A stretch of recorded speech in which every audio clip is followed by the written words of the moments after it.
కావచ్చు కూరలు మంచిగా క్వాలిటీ చూడాల్సిన బాధ్యత ఎవరిది? నేను అడిగినట్టు చెప్పేది ఏంటి? బాధ్యత ఎవరిని అడుగుతుంది. ఏం చేస్తుంది? ఈ జరిగిన సంఘటన పైన ఏం చేస్తుంది? ఎవరు బాధ్యత? రిపోర్ట్ ఏమని ఇస్తావు?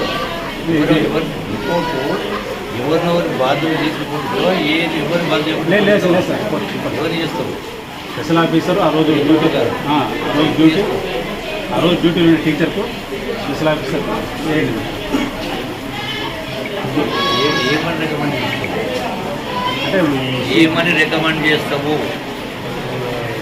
యాజ్ పర్ సీసీ నుంచి ప్రకారం వాళ్ళ కాంట్రాక్ట్ సార్ కాంట్రాక్ట్ వాళ్ళకి మాత్రం మా సస్పెన్షన్ టెర్మినేషన్ ఏం చేస్తావు? ఇంకోసారి జరగకుండా ఉండాలంటే టర్మినేషన్ చేయాల్సిందే. ఎవరి బాధలు టర్మినేట్ చేయాల్సిందే. కాంప్రమైజ్ కానీ ఫైనల్ అవుతుంది. 100% ఎవరి బాధలు ఉంటే వాళ్ళు చేయాలి. చేసింది ఎవరైతే ఇంకోరి బాధ చేయాల్సిన అవసరం లేదు. అంటే మళ్ళీ కుక్స్ కూడా వాళ్ళు కూడా ఎవరైనా సరే కుక్ అయినా ఎవరైనా బాగలేకపోతే బాగాలేదని చెప్పాలి కదా. కుక్ అయినా బాగలేకపోతే కూరగాయలు బాగాలేవు, బియ్యం బాగాలేవు చెప్పాలి కదా.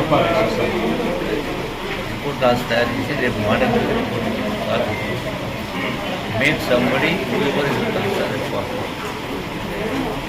ఊరు ఏం కొట్టుకోలే, దేశమే కొట్టుకోలే. మస్తు ఉన్నారు నిరుద్యోగులు మస్తు ఉన్నారు. అదేనగా కాంప్రమైజ్ క్వశ్చన్ లేదు. ఎవరి బాధ కూడా ఇమ్మీడియట్గా తీసేసే కార్యక్రమం చేయండి.